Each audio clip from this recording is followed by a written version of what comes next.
Bismillahirrahmanirrahim. Assalamualaikum warahmatullahi wabarakatuh.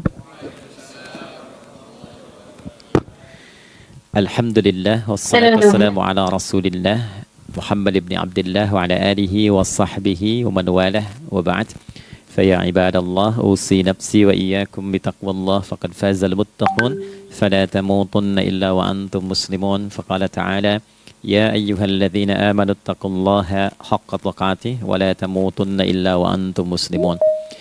Keluargaku sekalian yang terhimpun di dalam Pertagas, Pertamina Gas, kita mengawali dengan bermohon kepada Allah semoga siapapun yang berada di ruangan ini atau terhubung dalam kajian ini, semoga senantiasa dijaga, diberkahi dan dilindungi dalam kebaikan oleh Allah Subhanahu wa taala. Kita doakan yang bertugas di luar kota. Tadi saya dengar info juga Pak Direktur sedang di Semarang. Semoga giatnya dimudahkan oleh Allah dan semoga diberikan keberkahan. Ada satu bagian yang penting amanat Nabi di hadis Muslim pada satu sifat kepemimpinan. Bahwa di antara sifat pemimpin dan yang dipimpin itu harus selalu membangun kekompakan dengan nilai cinta dan doa. Ini yang sering dilupakan. Nabi pernah menyampaikan dan penyampaian ini, hadis ini didokumentasikan oleh Imam Muslim dalam satu kalimat yang singkat, padat tapi mengikat. Khiyaru a'immatikum man tuhibbunahu wa yuhibbunakum. Pemimpin yang baik itu adalah pemimpin yang kalian mencintainya dan ia pun mencintai kalian. Nah, membangun cinta itu salah satu jembatannya dengan doa. Oleh karena itu, di antara doa yang dianjurkan saat Anda memulai pekerjaan, itu bukan hanya untuk pribadi, lancarkan pekerjaan saya. Tapi juga sehatkan pimpinan saya, pimpinan mendoakan sehatkan anggota saya, sehingga semua itu melahirkan sifat harmoni yang memberikan kenyamanan dan kebahagiaan dalam bertugas. Nah, izinkan saya mengawali dengan itu dulu, karena itu di antara sunnah yang seringkali terlupakan. Sehingga bekerja itu lebih banyak dilakukan dengan tekanan menyelesaikan tugas dibandingkan dengan rasa cinta untuk bisa memberikan nilai ibadah di dalamnya. Yang kedua, semoga sholat kita diterima oleh Allah Subhanahu wa taala. Nah, yang kedua ini tidak cukup dengan amin. Kita harus tahu dulu standar penerimaan itu seperti apa. Dan yang kedua, kenapa harus sholat? Ini poin pokoknya. Mengapa sih umat Islam itu cukup hanya misalnya dengan bersyahadat saja dipandang sudah berislam, lalu berbuat baik? Kenapa mesti ada sholat?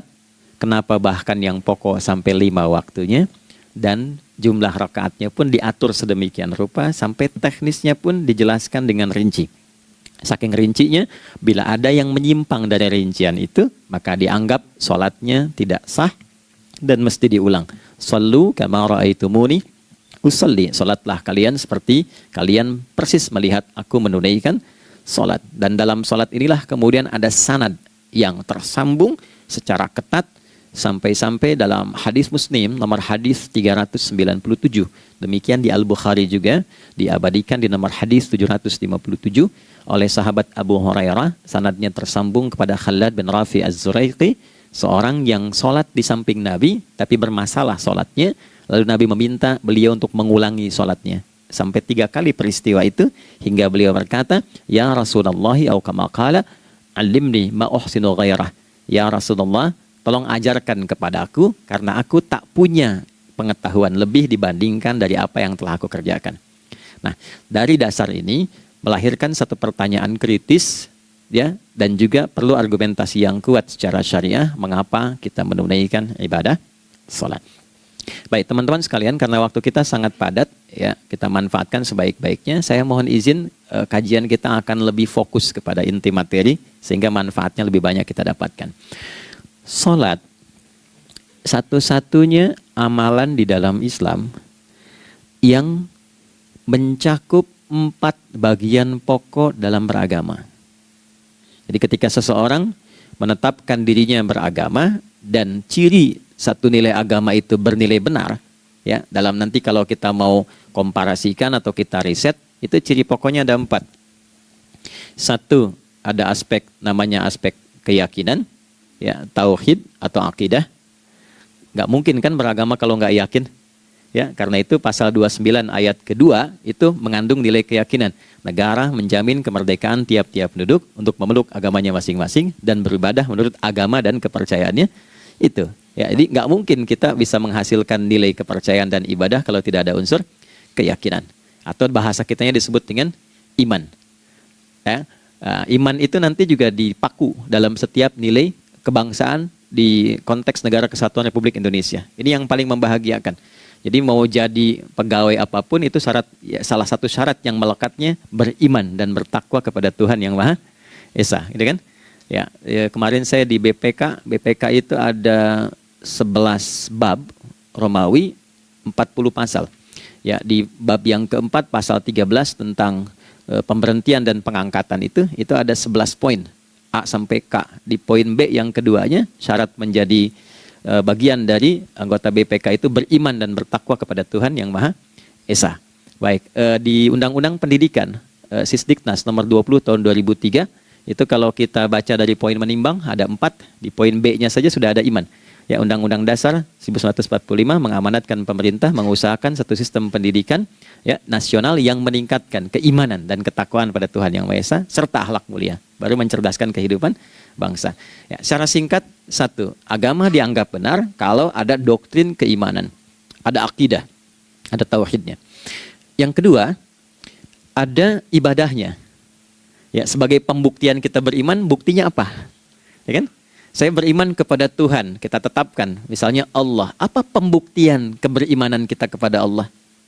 Ya, kan pembuktiannya itu mesti diwujudkan dalam bentuk sikap. Sikap itulah yang disebut dengan ibadah. Nah, konsepsi ini ada di Quran surah ke-20 Thaha di ayat ke-14. Innani anallahu la ilaha illa ana fa'budini. Ya, sungguh aku tegaskan bahwa akulah Allah, satu-satunya Tuhan yang layak dipertuhankan dan disembah. Ketika Anda mempertuhankan aku, fa'budni, maka buktikan kebertuhananmu kepadaku dengan menyembahku. Karena itu namanya Allah punya dua arti. Satu yang dipertuhankan, kan? Ilahun wahid. Yang kedua yang disembah. Ya, jadi yang dipertuhankan dan disembah. Oke. 3. Yang ketiga harus punya unsur praktikal atau implementatif dalam interaksi kehidupan. Ya, jadi bukan cuma nyembah Tuhan, bimbingan kehidupannya apa? Implementasi dari ibadah itu. Ya, ciri umat beragama itu kan bukan hanya sekedar saya yakin, beriman, saya ibadah. Terus bukti ibadah itu dibawa dalam berinteraksi hariannya seperti apa wujudnya. Ya, makanya ketika dulu orang itu jujur, orang itu bangga dengan kejujurannya bukan sebagai orang jujur, tapi sebagai muslim. Jadi ketika ditanya, kenapa Anda jujur? Karena saya muslim. Ketika ada seorang penggembala di Sahara yang sangat gersang, diuji oleh Umar bin Khattab, ingin diambil kambingnya, kan kisahnya viral kan? Baik ya? Oh, tapi ini bukan punya saya. Bilang aja pada tuan Anda, kalau kambingnya hilang satu dimakan serigala. Lantas di mana Allah? Jawaban itu yang menggetarkan kepada jiwa. Jadi kebenaran yang diungkap dengan sikap kejujuran itu implementasi nilai beragama. Nah, jadi praktek ibadah ada di muamalah. Oke, satu akidah. Akidah dibuktikan lewat ibadah, ibadah diimplementasikan dalam muamalah. Itulah sebabnya nanti seluruh bagian tubuh kita ketika digunakan untuk bersifat dan bersikap, itu ada tuntunan iman di dalamnya. Oke? Misal, saya tanya begini ya, ini mukaddimah ya, kita belum mulai nih. Saya tanya gini, apa fungsi mata? Tuh kan, sudah keliru kan? Nah, kalau hanya melihat, hewan juga melihat. Ya? Coba kambing melihat, ya kan? Elang melihat. Lalu apa bedanya fungsi mata kita dengan mata hewan?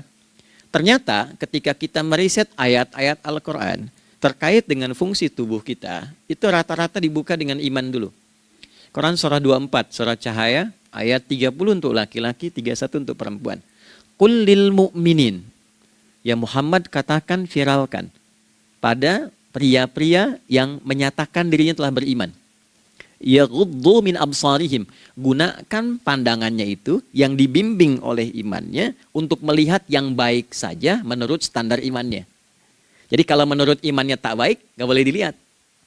Karena itu ketika Anda sudah mengatakan asyhadu an la ilaha illallah, asyhadu anna Muhammad Rasulullah, kalimat itu dari lisan turun ke hati, Itu jadi cahaya ke bagian tubuh kita.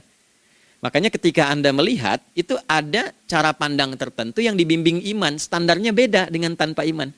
Kalau nggak ada iman, semua mungkin terlihat. Tapi ketika ada iman, hati kecil Anda akan bicara, ini nggak baik. Palingkan. Nah, memalingkan dari yang tak baik menurut iman, itu namanya ghaddul basar.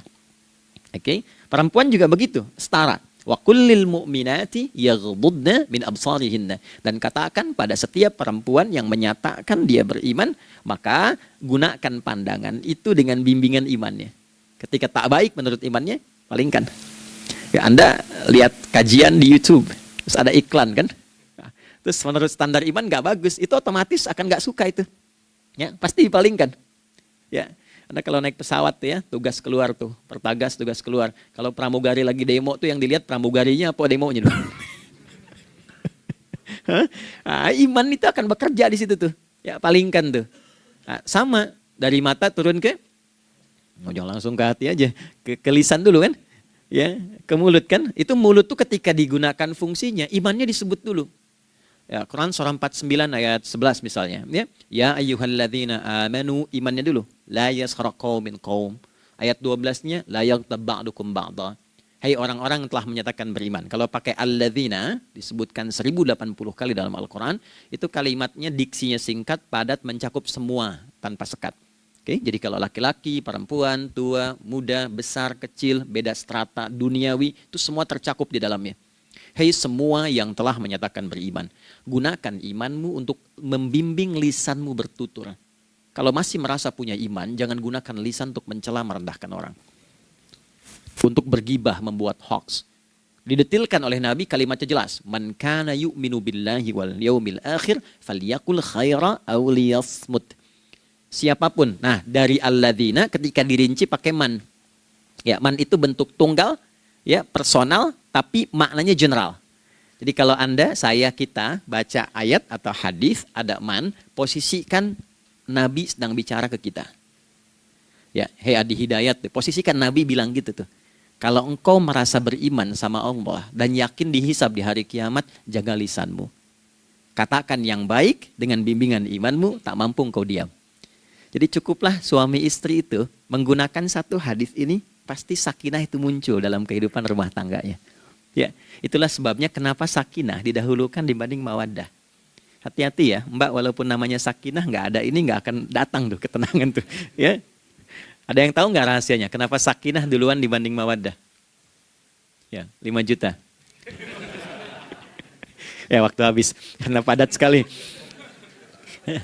Maddah jamaknya mawaddah, rasa kasih yang tumbuh dari pemberian materi.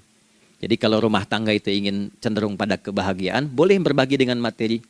Ya, istri cemberut, Anda datang dengan senyuman, sayang, kenapa? Ya, ini emas 2 kilo, nah itu pasti sehat lagi tuh. Ya, itu mawaddah. Tapi maaf, walaupun Anda mapan bekerja, harta cukup melimpah, ruah, tapi tidak ada ketenangan di rumah tangga, tidak ada sakinah, maka hampa kehidupan rumah tangga itu. Itulah sebabnya kenapa di Quran sakinah lebih dulu dibandingkan dengan mawaddah. Saya tanya ibu deh, ibu pilih mana? Kaya tapi gelisah atau miskin tapi tenang? Oke. Saya paham itu. Saya paham. Suami juga sepakat semuanya.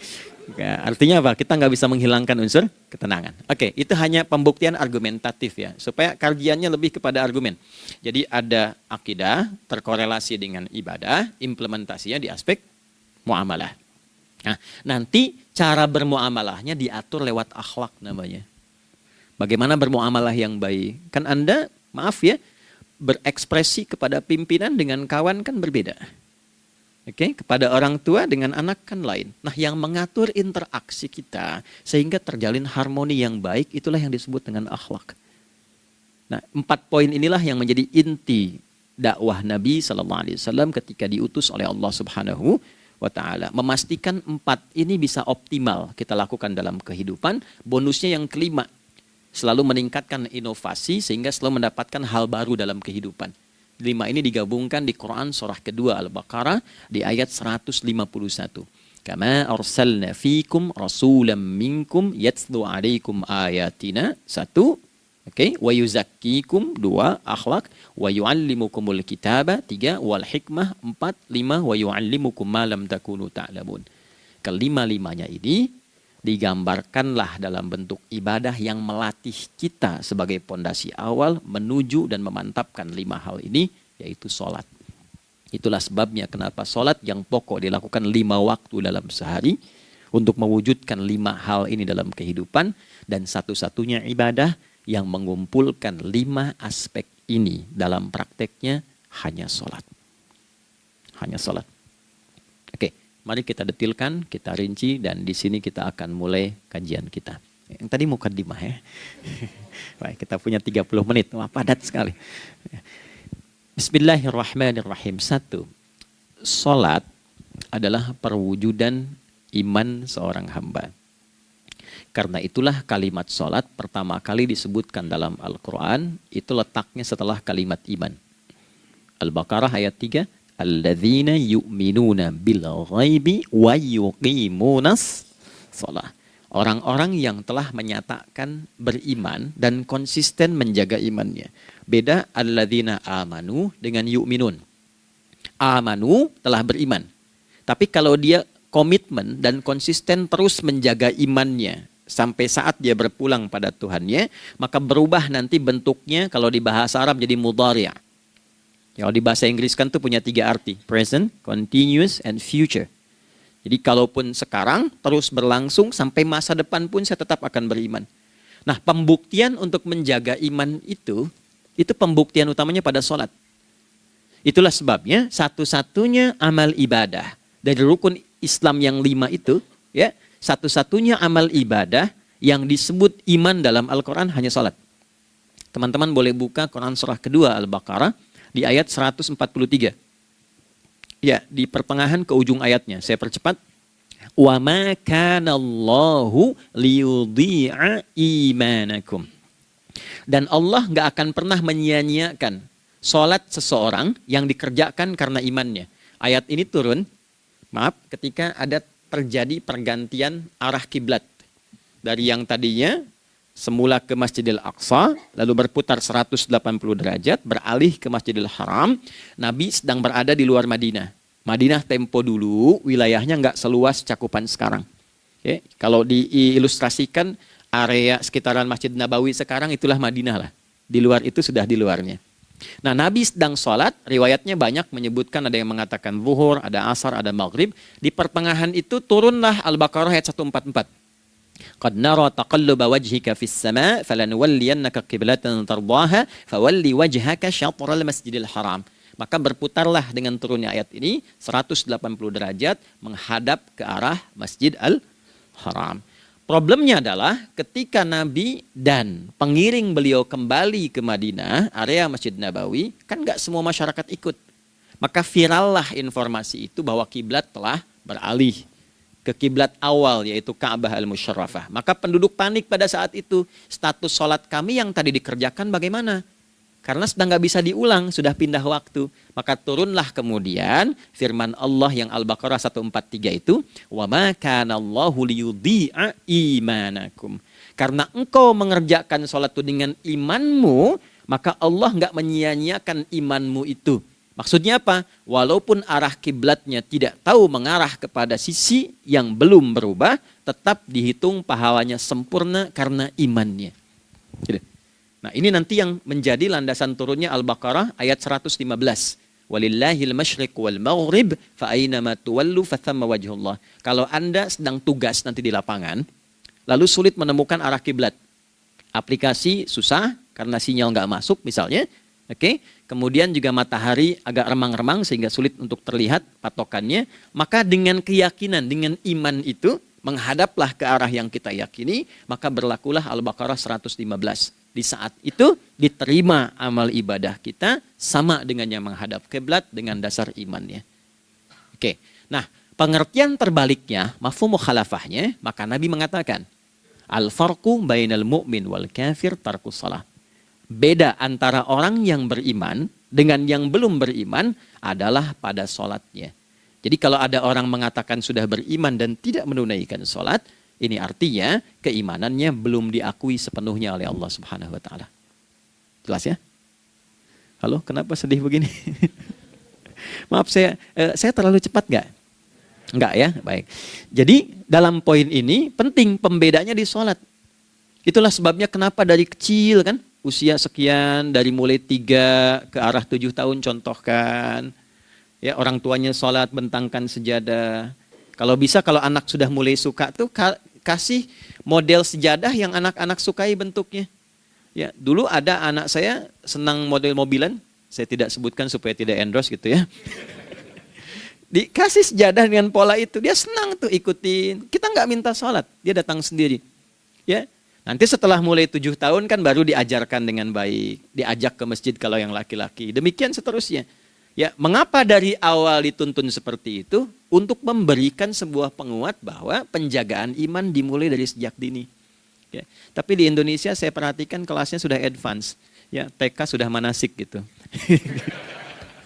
Okay. Itu satu ya. Karena nanti kalau Nabi bilang begitu artinya akan terjadi orang mengatakan beriman tapi tidak sholat. Ya, makanya keras dari awal Nabi katakan bahwa pembeda antara orang yang beriman dengan yang baru klaim beriman itu pada sholatnya. Ya, pada sholatnya. Mengerjakan sholat maka sah status imannya, tidak menunaikan sholat maka bermasalah imannya. Itu poin yang pertama. Yang kedua teman-teman sekalian, ibadah. Kita lanjut ya. Sholat adalah bagian pokok terpenting dari ibadah. Nah, di sini kita akan mulai membuka sedikit rahasia terkait dengan aspek ibadah ini. Teman-teman sekalian, ternyata sholat ini ketika oleh Allah diturunkan dalam Al-Quran, dalam konteks penunaian ibadah, bukan berarti hanya mengkoneksikan atau mengkorelasikan hubungannya dengan iman saja, bukan. Karena saya beriman, saya buktikan ibadah nyembah Allah lewat sholat. Dalilnya Quran surah ke-20 ayat 14. Innani anallah la ilaha illa ana. Aku tegaskan akulah Allah, nggak ada Tuhan yang layak dipertuhankan dan disembah kecuali saya. Fa'budni, kalau Anda telah menyatakan beriman padaku, buktikan keberimananmu dengan menyembah saya dalam ibadah. Bentuknya bagaimana ya Allah? Teruskan ayatnya. Wa aqimis sholata. Tunaikan sholat sebagai bukti ibadah. Itu li dzikri, sebagai zikir kepadaku. Jadi korelasi antara ibadah dengan iman, sudah kita sebutkan dalilnya. Sekarang ibadahnya tersendiri ketika ditunaikan, apa manfaat dari ibadah itu? Mengapa mesti ada 5 waktu? Dan apa turunan manfaatnya dalam kehidupan kita? Kalau kita mengerjakan itu, dampaknya kepada kehidupan kita apa? Nah, inilah indahnya di dalam Islam, dijelaskan dalilnya, diberikan contohnya, diberikan alasannya, dan yang paling indah, diberikan penjelasan dengan detail tentang manfaat-manfaatnya. Ini tidak ditemukan di dalam konsep keyakinan manapun. Kalau teman-teman boleh mau riset silahkan. Ada nggak satu keyakinan agama tertentu yang dari ibadahnya tuh diatur? Cara memulainya, bacaannya, detailnya, manfaatnya, waktunya, sampai dengan hasilnya, sampai kiamatnya. Ini menunjukkan bukan karya manusia. Bukan karya manusia. Kalau karya manusia setiap orang bisa buat itu. Ya, ketika ini menunjukkan bukan karya manusia, maka pertanyaannya dengan cara apa lagi Allah memberikan pembuktian pada kita bahwa Ia Tuhan yang hak yang harus kita sembah. Nah, kalau sudah paham, mari kita rincikan turunan tentang sholat ini. Kita mulai satu-satu teman-teman sekalian dari waktu sholat. Seperti kita ketahui waktu sholat ada 5. Tapi yang sering kita dapati dari yang 5 ini tidak semua orang mengetahui tentang makna dari nama dan pembagian di waktu ini. Yuk kita mulai rincikan. Sholat yang pertama namanya apa? Gak usah khawatir menang gak dapat hadiah kalau benar. Salah juga keterlaluan. Oke, 1 subuh. Dia satu-satunya nama sholat yang punya 2 nama ya. Subuh dan fajar. Oke, Pak Fajar, Pak waktu sholat. 2, zuhur. 3, asar. 4, maghrib. 5, isya. Oke, rumus hitungannya 24, 4, 3, 4. Ya. Rumus bilangannya 24, 4, 3, 4. Kalau mau tanya nomor koneksi dengan Allah, 24, 4, 3, 4, 2 subuh, 4 zuhur, 4 asar, 3 maghrib, 4 isya. Oke, pertanyaannya, apa artinya nama itu? Selama ini jangan-jangan kita hanya tahu namanya, tapi tidak memahami maknanya. Itu poinnya.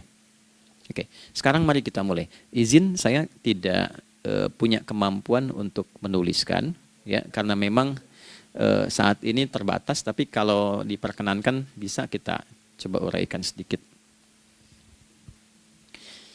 Baik. Ya, bismillah, jazakallah khair.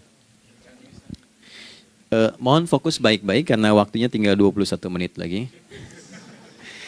Izin saya pastikan dulu ya supaya terlihat dengan baik. Ibu kelihatan di sana? Bagus. Saya kira tuh hanya di Sumbawa Barat. Ternyata di Pertagas pun perempuan-perempuannya imannya luar biasa. Maksudnya belum saya tulis sudah kelihatan.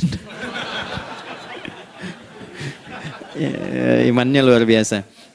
Oke, kita mulai dari yang pertama ya. 5 waktu sholat. Kita mulai dari 1 dulu. Subuh, teman-teman saya turunkan dulu ya. Izinkan saya tulis pakai bahasa Arab dulu supaya gampang. 1, dia punya 2 nama. Yang ke Arab ya. Kalau yang gini angka Hindi. Anda yang di admin di komputer pasti tahu. Ada Fajr. Kata subuh ditemukan di Al-Quran surah ke-81 At-Takwir ayat 18. Kalau keliru tolong diingatkan. Was-subhi idza tanaffas. Quran surah 81 ayat 18. Ya. Nggak usah di ilmu utak-atik ya. Oh ini kenapa 81 kalau dibalik 18? Ya, itu cocok logi. Ya, abaikan aja itu. Ya. Fajar agak banyak di Quran terkait dengan nama sholatnya ada di Quran surah ke-17 di ayat 78. Aqimis salata liduluki syamsi ila ghasaqil laili wa qur'anal fajr. Inna qur'anal fajri kana masyhuda. Yuk kita mulai ke maknanya dulu. Ingat rumusnya ya. Rumusnya ini selalu begini rumusnya. Aqidah selalu punya korelasi dengan ibadah. Ibadah selalu punya korelasi dengan muamalah, interaksi harian kita. Muamalah hiasannya adalah akhlak. Nah, barulah kemudian di sini muncul inovasi dalam kehidupan, hal yang baru. Hidup ya, yang mengacu pada 2 kebahagiaan yaitu dunia dan akhirat. Ya, konsepsi ini nanti ditemukan di Quran surah ke-2 Al-Baqarah ayat 201 dan menjadi doa paling favorit umat Islam Indonesia saat ini. Rabbana atina fid dunya fil akhirati. Oke, ya cukup. Subuh. Ini rumus dasarnya. Dari akidah kita beriman, pembuktian imannya lewat ibadah sholat. Apa hubungan sholat dengan aktivitas harian kita? Subuh asalnya terkolerasi dengan kata asbah. Oke? Asbah itu asalnya sesuatu yang sudah siap dengan rencana yang matang.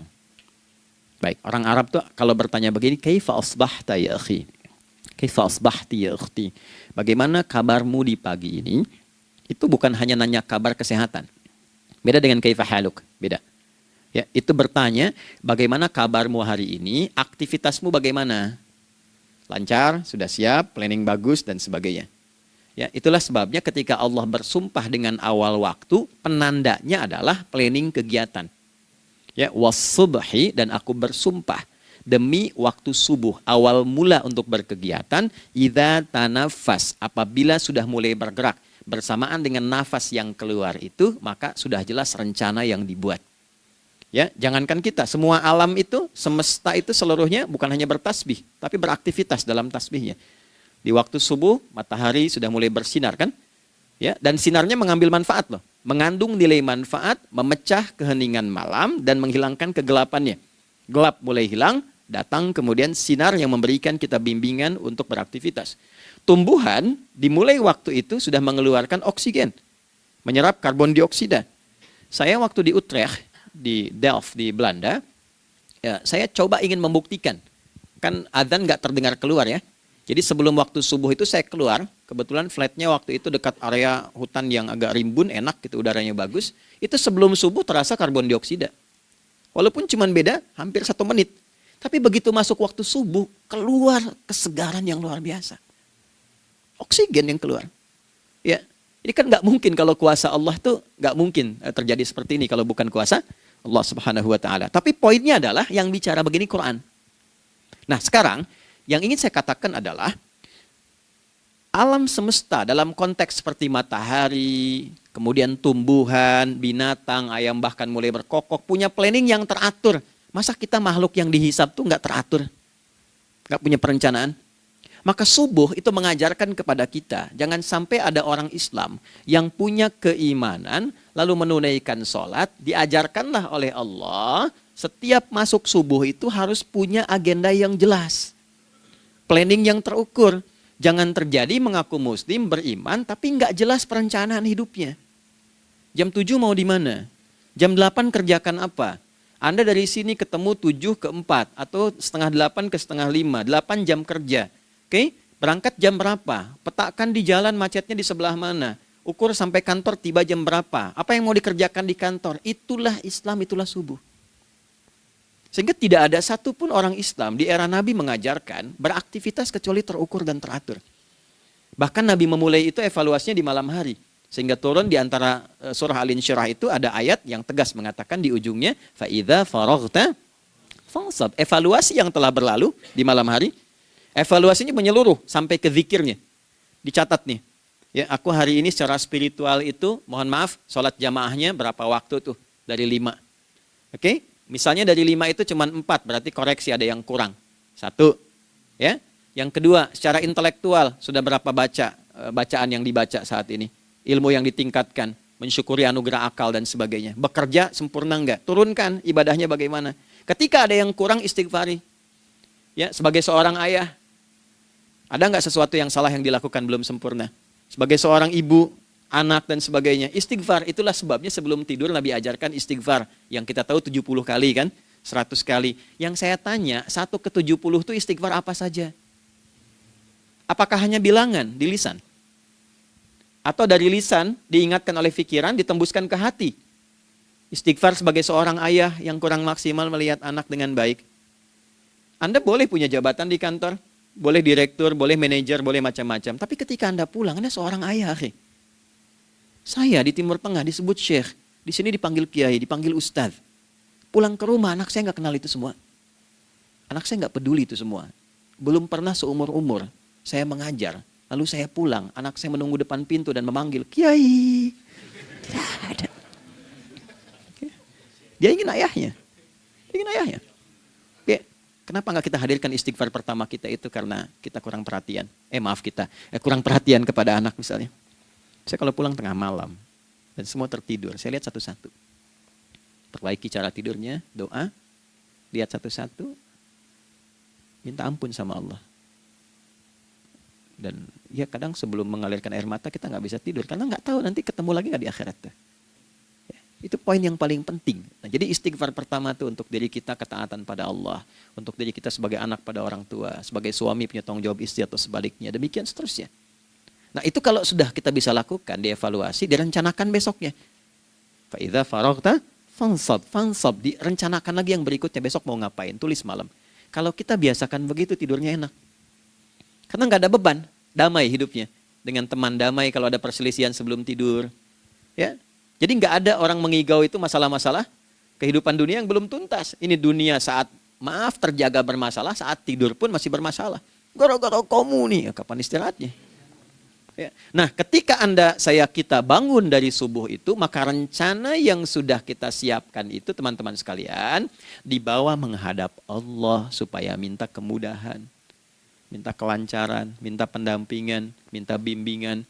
Itulah sebabnya kita dipanggil sholat di awal waktu. Supaya rencana yang sudah kita siapkan itu minta taufiknya, persetujuan dan perlindungan dari Allah. Inilah yang menjadikan rahasia umumnya para sahabat memulai berkegiatan sejak dari masjid. Teman-teman boleh riset deh hadis-hadis tentang sholatnya sahabat dan kaitannya dengan syuruk dan pekerjaan. Rata-rata memulai dari masjid. Mereka tungguin, evaluasi, begitu siap, syuruk, minta sama Allah, berangkat. Saya mau kasih satu rahasia ya. Boleh jadi ijazah tapi ini diantara kita aja ya. Anda boleh lakukan, berangkat ke masjid itu dengan baik. Terus minta misalnya, ya Allah, kau perintahkan aku untuk berikhtiar, sekarang aku lakukan. Kau perintahkan aku untuk merencanakan, sekarang aku ikhtiarkan. Mohon lindungi, mudahkan, dan berikan bimbingan terbaik untuk mendapatkan hal yang wajar, halal, baik, dan kau ridhai. Anda berangkat. Pulang. Sebelum nyampe rumah, mampir dulu ke masjid. Masjid terdekat dari rumah aja. Sholat 2 rakaat, gitu. Ya, sholatnya bisa sholat wudhu, tahiyatul masjid, dan sebagainya. Setelah itu pulang. Doa dulu habis sholat. Ya Allah, aku telah berikhtiar seperti apa yang telah Engkau perintahkan. Sekarang aku memohon rizki darimu seperti apa yang telah Engkau janjikan. Kalau dengan semua ikhtiar ini belum cukup menurunkan rizki darimu, maka mohon tunjukkan padaku saat ini dengan cara apa lagi aku mesti berikhtiar. Oke? Silahkan Anda pulang dengan suasana itu ke rumah. Dan lihat apa yang terjadi. Rasakan bedanya, bedakan rasanya, dan pasti terasa bedanya. Gak ada kesan yang lain pada jiwa. Jadi yang dibawa ke rumah itu bukan aura kantor. Bukan aura jalan yang macet. Tapi ada ketenangan, kenyamanan, dan kenikmatan. Kalau teman-teman mau pakai sunnah sahabat ini dalam dunia pekerjaan, dan Anda lakukan coba sehari ini saja, rasanya pasti beda. Ya, ini bagian pertama. Nah, ketika kita ingin datang menghadap Allah, dan mulai membawa rencana kita, kan perlu isyaratnya kan, kapan dimulai? Gak bisa tiba-tiba saya bangun jam 3 langsung sholat subuh, kan tidak begitu. Ya kan? Mesti ada satu sinyal dulu, yang dari sinyal itu ada feedback pada diri kita untuk merespon, gitu kan? Nah, pancaran respon atas sesuatu yang memancar akibat satu hal yang terjadi, kalau di gaya itu kan kalau ada gaya gerak, gaya dorong kan? Ya, kalau nggak salah F1 sama dengan F2 kan? Nah, gaya gerak sama dengan gaya dorong. Geraknya dikit, bunyinya kecil kan? Kencang bunyinya, kencang. Terus ada F berbanding lurus dengan P, hukum Pascalnya. Gaya berbanding lurus dengan tekanan, kan? Semakin banyak gaya, semakin tertekan. Nah, respon yang muncul ketika ada satu misalnya gaya, tapi responnya sifatnya materi sifatnya. Ya, misal kalau Anda mau mengebor air, kan? Kemudian keluar terpancar tuh dari bawah itu keluar misalnya air. Nah, itu namanya infajar. Infajar. Dalilnya Quran surah kedua ayat 60. Wa idzistasqa Musa liqaumihi faqulna idrib bi'asakal hajar fanfajarat min husnata asyrata aina. Nabi Musa kata Allah itu kaummu 12 suku minta mata air. Dan enggak tanggung, setiap sukunya minta satu, katanya supaya enggak rebutan. Maka Allah firmankan, pukulkan tongkatmu yang kayu. Lihat diksinya detail sekali. Pukulkan tongkatmu yang kayu ke batu itu, maka batu itu akan terbelah dan mengeluarkan pancaran 12 mata air. Ya, tongkat kayu dipukulkan ke batu, batunya yang hancur. Karena Musa seorang nabi, gitu kan? Anda punya tongkat emas, pukulkan ke batu, maka keluar 12 air mata. Gitu kan? Nah ini, infajar. Kalau respon yang keluar itu respon buruk. Misal dalam nafsu, kan suka ada triggernya yang memancing respon, terus nafsu keluar kan? Ya, apa saja itu? Lihat gambar yang nggak bagus, nafsu keluar, gitu kan? Lihat sendal bagus, nafsu keluar, macam-macam ya. Nah itu fujur namanya, fujur. Hurufnya masih sama, cuma bentuknya berbeda. Fa, jimnya masih ada waw, ada ra-nya, fujur. Quran surah 91 di ayat 7-10. Wa nafsi wa ma sawwaha fa'alhamaha fujuraha wa taqwaha. Fujur tembus ke nafas, nafas memerintahkan yang buruk disebut su. Nafas ketemu su jadi nafsu. Makanya nama lain fujur itu nafsu. Dalilnya Quran surah 12 ayat 53. Wa ma ubarri'u nafsi innan nafsa la'ammaratun bisu. Ya, la'ammaratun bisu'i illa ma rahima rabbi. Oke, nafas ketemu su. Teruskan. Tapi kalau pancarannya pada sifat yang baik. Oke? Membelah sesuatu yang gelap menjadi baik, terbuka, memancarkan respon panggilan yang baik, maka berubah katanya menjadi fajar. Oke? Matahari diperintahkan oleh Allah, diperintahkan membelah kegelapan malam. Keluarlah sinar pertamanya, disebutlah fajar. Kenapa? Karena ada respon kebaikan keluar darinya. Baik, perhatikan baik-baik. Quran surah kedua, ayat 187. Wa kulu washrabu hatta yatabayyana lakumul khaytul abyadu minal khaytil aswadi minal fajar. Itu untuk matahari. Kita lagi tidur enak-enak, sudah nyiapin rencana malam-malam. Tiba-tiba ada panggilan. Allahu Akbar, Allahu Akbar. Itulah tandanya hati kita mengkonfirmasi iman kita dalam diri kita. Cepat, sudah adzan. Pernah begitu?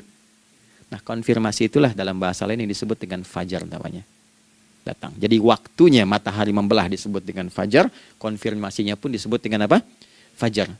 Ya, jadi bersamaan waktunya dengan dua hal itu. Datanglah panggilan. Itu yang dimaksud Quran, hubungan iman dengan konfirmasinya sampai ke sholatnya ada di Quran surah 8 ayat 2. Innamal mu'minuna iman.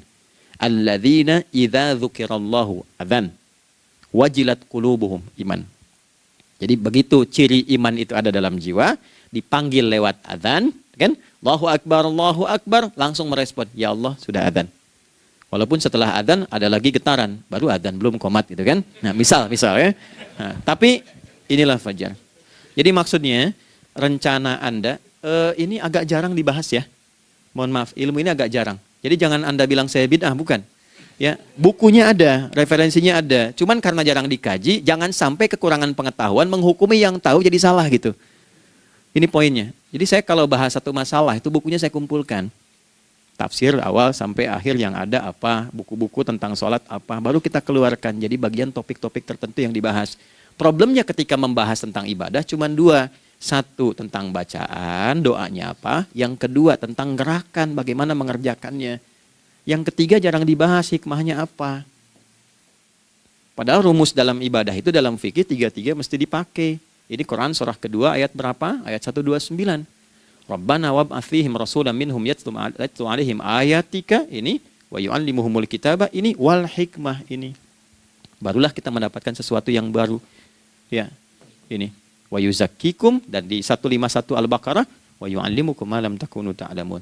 Jadi ini bukan ilmu yang baru, bukan, belum tahu saja.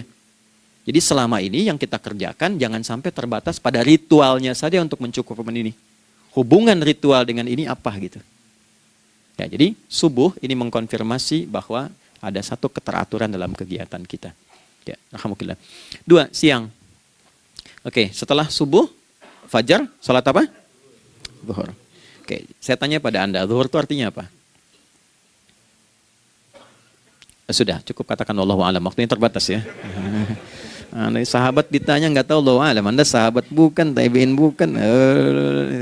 Zuhur. Waktu tinggal 4 menit lagi. Oke, teman-teman kalau kita jeli, ini kan sholat dikerjakan di siang hari kan? Siang itu bahasa Arabnya nahar. Naharun itu siang. Tapi kenapa sholatnya zuhur? Kok nggak sholat nahar gitu? Ya, lohor, ini paksain tuh. Zuhur, lohor. Ya. Terus sore, biar nyambung cepat. Sore, bahasa Arabnya kan masa. Masa al-khir, selamat sore. Kenapa kok sholatnya asar? Kok sholatnya namanya asar? Oke. Maghrib, isya. Isya kan malam kan? Kenapa nggak lail? Lail itu kan malam. Kalau ada yang istimewa di malamnya, itu lailah namanya. Makanya ketika turun Al-Quran disebut Lailatul Qadar. Karena malamnya istimewa. Beda, lail dengan lailah itu beda. Lail itu waktu malam, lailah ada yang istimewa di malam itu. Ya. Jamaknya lail, layali, lela, lili, lala, itu malam. Ibu lili, ibu malam-malam. Ya. Zuhur artinya jelas, terang. Ada idhar, dibaca dengan jelas, terang. Gak boleh dengung. Man amana. Itu kan? Ya. Min husni, harus jelas. Ya. Ada a, jelas. Zuhur kenapa disebut zuhur? Untuk evaluasi kegiatan kita dari setengah hari. Sudah jelas belum hasilnya? Ini Anda punya rencana di sini, evaluasi di siang. Jelas gak hasilnya? Pekerjaan Anda yang sekarang diamanahkan dari pagi jam 7 sampai sekarang, evaluasi dulu. Dicek, jangan cuma ditinggalkan. Oke, saya sedang kerjain, tinggalin dulu sholat. Bukan begitu. Ketika akan sholat, Anda cek dulu. Dari ke siang itu tengah hari, bagaimana hasilnya? Ada yang perlu disempurnakan gak? Ya. Ketika ide-idenya mulai mentok, ada yang belum selesai, datang dulu sholat, tenang lagi. Saat tenang itulah dirumuskan kembali pelan-pelan. Kan lumayan dari jam 12 sampai jam 1. Diisi dengan baik, dilihat. Itu baru dunia ini. Kan kita ngejar ini juga. Karena nanti ayat 200-nya, ada yang cuma ngejar ini. Wa minan nasi may yaqulu rabbana atina fid dunya. Bukan, kalau nggak hafal diam aja. Wa minan nasi may yaqulu rabbana atina fid dunya wa ma lahu fil akhirati min khalaq.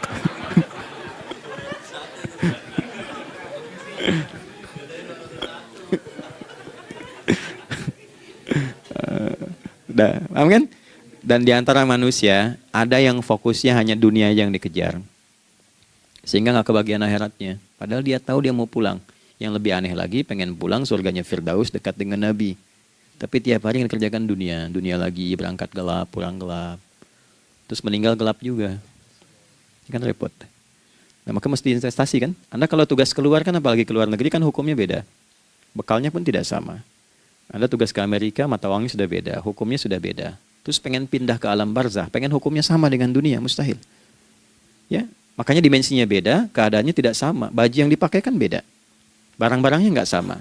Makanya disebut telah meninggal dunia, meninggalkan semua yang melekat pada dunia. Pindah ke alam lain, persiapan menuju titik akhir yang tidak ada ujungnya lagi. Nggak ada pembuka lagi. Jadi sudah ujung begini, nggak ada ruang lagi yang lain. Itu akhirat namanya. Makanya di sini cuma dua pilihannya. Kalau nggak ke surga, nah itu ya. Apa investasi yang ada di sini? Maka siang itu dicek dulu. Pekerjaan jadi ibadah nggak? Tadi niatin ibadah nggak waktu berangkat dari rumah? Kan? Waktu ngetik, waktu ngerjain di kantor, jadi ibadah nggak? Kalau ibadah, Anda nggak mungkin berbuat kriminal. Anda nggak mungkin berbuat maksiat. Nggak mungkin nipu, nggak mungkin nyogok, nggak mungkin korupsi.